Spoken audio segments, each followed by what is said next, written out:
4 p.m. I'd like to welcome everybody to Ottawa City Commission study session. Do we have any public comments? No, All right, thank you. Commissioners, item one of the items to be placed, the study session minutes, we're going to remove for today. There was a few things that weren't put in, so we'll have those added, and then we'll add it back to the agenda later on. So, that'll move us on to items for presentation and discussion. First one is item one, discussion of chicken regulations in other cities with Director Landis and Jenna Hillier. Come on up. Good afternoon. Good afternoon. So what I put together for you is I researched 12 other communities aside from ours and what their chicken regulations are. All of these cities do allow chickens in their city limits. Some of them are undefined. Some of them require permits. None of them allow roosters. So these were the commonalities that I could find in this table. There's a lot of different, some of the cities provided a lot more information, had a lot more parameters, like where you can put fences, how far away from other people's property they can be, like how many square feet you had to have for chicken. Like some of them got really in depth and others were very high level and like, so what I provided for you is the information that was most common amongst those 13. And this is, what would you like to know about chickens and how can I help? Yeah, you can mark Ottawa as yes, that's just as a proposal.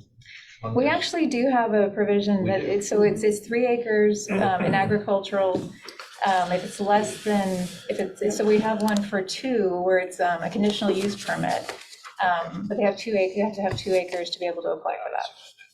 So we do actually allow for them. We'd actually allow for them, but it's conditional use and it has to be 2 acres. What would be on the permit if we required a permit?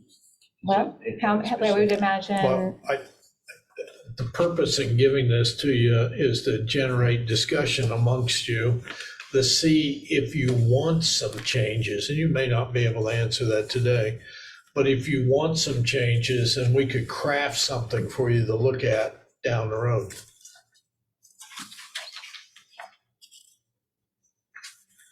I'm just trying to think what a permit would look like. Would there be an occasion where we would say, no, you can't have chickens? Reduce the acreage to a lot size or something. I'm just curious what that might be, if that would be a restriction of some kind. I'm sure that's possibly something that if we could reach out to some of these other cities to say, what, you have a permit, like the ones that required it, and then what's part of your, that permitting regulations that you have, I would assume it's the ability to, keep track of who actually has them. Mm-hmm. And then certainly if they weren't abiding by some of the regulations that we have, being able to pull that permit to not allow, their ability to have chickens. I think that's just a few of the things that may be going along with it. Probably the permit helps make sure that they build the right type of coop. Yeah. Right. And then it's far enough away from the other properties. Sorry, not to do. I mean, and I appreciate what our city manager just said about, chicken coops, et cetera, et cetera. I think that there's more questions that I have than answers from this. I wonder if fencing's allowed or fencing's required.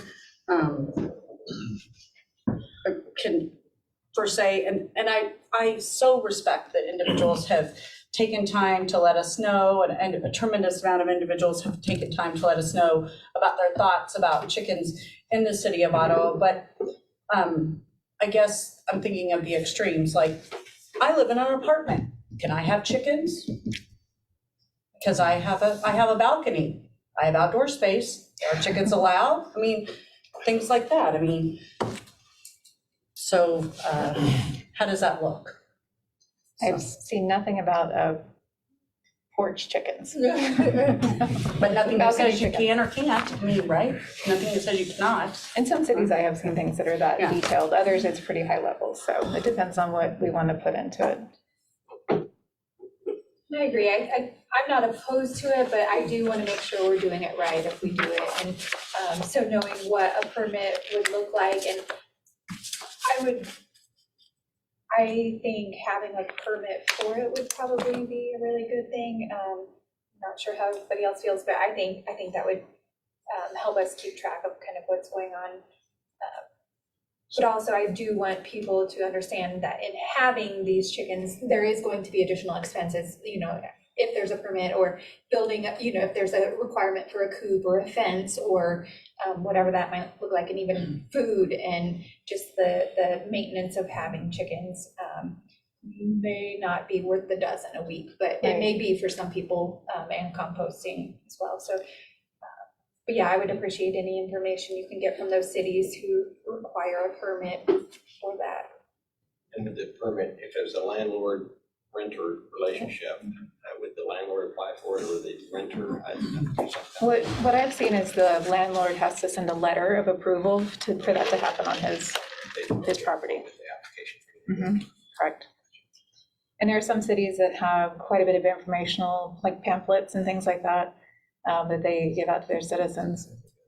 So that's a good opportunity for us to educate people on safety, because there are some things that can happen. And they are expensive. They're not super cheap to keep. So.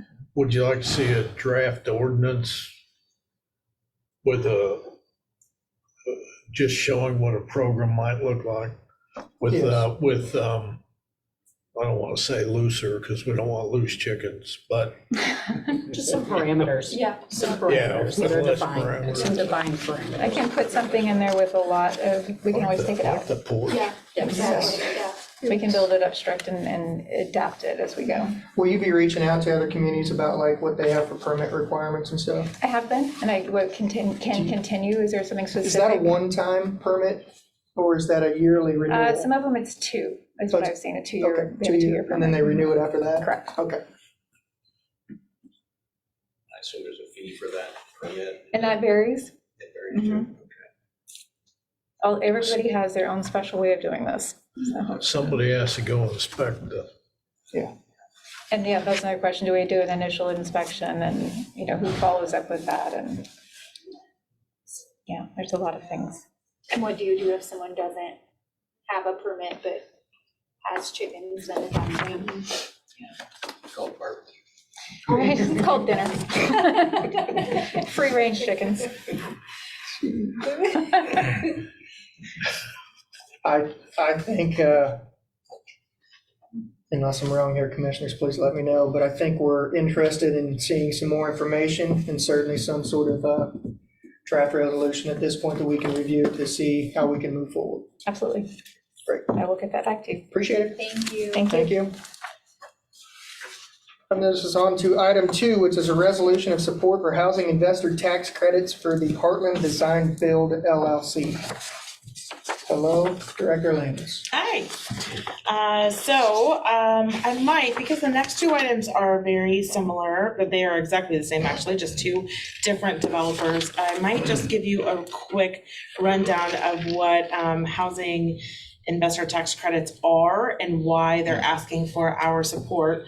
This is not a program that directly impacts the city at all, but our developers have the opportunity through a program through KHRC to apply for housing investor tax credits. And there's an established program out there, and it's very much like some of the other application systems that we've been processes that we've been working through recently, like say for MIH. It's not MIH, but it does have an application deadline, and it does they do have to meet certain criteria. So just if I might read you just this small paragraph about the program. To be eligible to apply for KHITC under this RFP, which the state has put out an RFP for applicants, the applicant must either be a builder or developer of a proposed qualified housing project. For the purposes of this RFP, a qualified housing project is defined as a project located within a county with a population of 75,000 or less and includes no more than 40 units. Construction includes, but is not limited to, new construction or rehabilitation of existing vacant housing, single-family residential dwellings, manufactured housing or modular housing, or multifamily residential dwellings or buildings. So it's very broad as to who can apply for these. but there are some parameters that they have to be able to meet in order to qualify. So we have 2 developers that have reached out and asking for your support. That's part of the application process, is a resolution of support. The draft template for the resolution was provided by the state, and our city attorney has reviewed and edited slightly.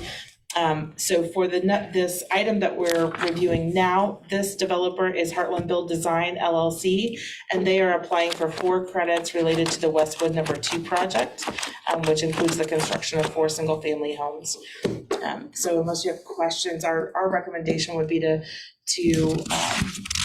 consider this at your next regular meeting, which is about 2 days prior to the deadline for them to submit their complete application to the state. Did they initially apply for housing investor tax credits? So I don't remember seeing. the reason we've seen them before is because they were part of the MIH Correct. application. That was not, that the tax credits were not a part of that application, but this is for a different project. Okay. Where are these located? So Westwood, that's out southwest of town?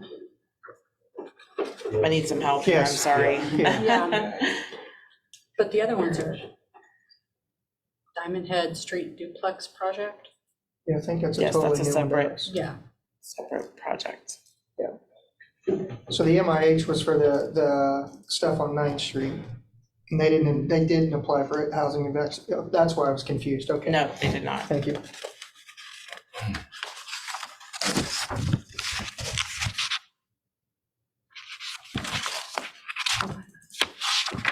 I'm moving it on. Both, or actually, I'm sorry, just the Heartland Design? I only talked about that one because that was the item that we were on. The second one for your consideration is that the developer is Rockham LLC, and they have 14 credits that they're applying for, and that's on the Diamond Head Street duplex project. So it's 7 duplexes, which is 14 units. So, and in Franklin County, they can apply for, I believe it's up to $30,000 per door within their project. And so that's really what they're applying to the state for. So each one of them having a different sized project, that's how much they can apply for. Is Rockham someone that we've worked with in the past? I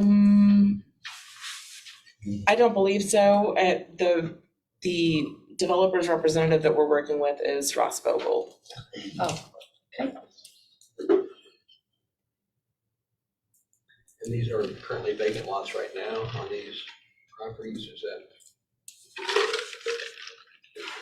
Right? Yes. Okay, so, okay, Diamond Head, you said, okay, I kind of know where that is. That's right, okay.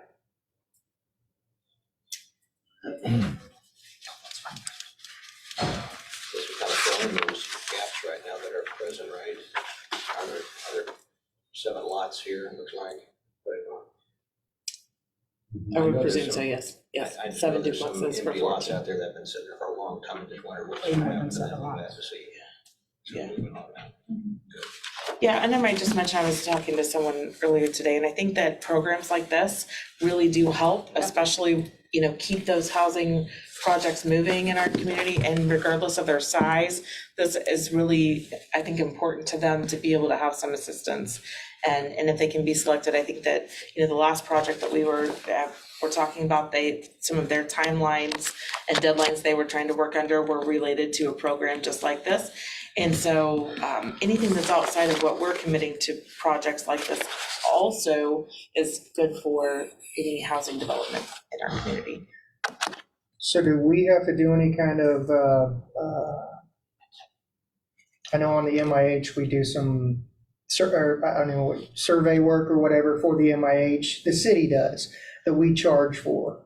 This has nothing to do with the city other than providing support Okay. for their application Okay. to the state. Okay, Yeah, it's not a city project that we are administering at all. It's not our application to the state like MIH. This is completely You're just- separate. You're just telling the state that you support housing being built with these tax credits. And is this the program that is looking at changing the population? The raising the population? I think it's, I heard about that this Yeah. week, I don't think it is, but I don't think that's this one. I was thinking that was the MIH ARPA. project, Yeah. or program, yeah, that they were considering, yes, raising that. Gotcha. I'm still in favor of this. Yeah. I'm with that. Commissioners? I Yes. think we're good on both of them, I believe. Yeah. So we'll move them on to the next regular agenda. Yeah, I then don't for think we need to see them again. I think next agenda's fine. Yeah, Okay, very sounds good. good. Thank you so much. Thank you. Comments for our city manager? I have none, Commissioners. All right, comments by city commissioners. Commissioner Graves, I have no comment. Commissioner Kaler, None at this time. Mayor Pro Tem Skidmore. I only have one comment. Well, actually, okay, you. Hey. They win tonight, so. Well, how sweet of you. You want to say that again? It just kinda Yeah, made me say it a sweat. I know. You got a couple layers on there. Should probably take that It's okay if sweatshirt you off. say it again. Take a It's shower. too now. hot. People can rewind it, Yeah. rewind it. I'm gonna cut that bit out, just make it the ringtone. My only comment is happy birthday to our legal counselor. Yeah. All right, a couple announcements. We have a study session next Monday, 4 p.m. here. Our regular meeting's at 10 a.m., February 15th. Study session at the 20th and study session the 27th at 4 p.m. Anything else come before the commission? And the 22nd, you'll have a joint city-county meeting. Thank you. Anything else? I'll adjourn.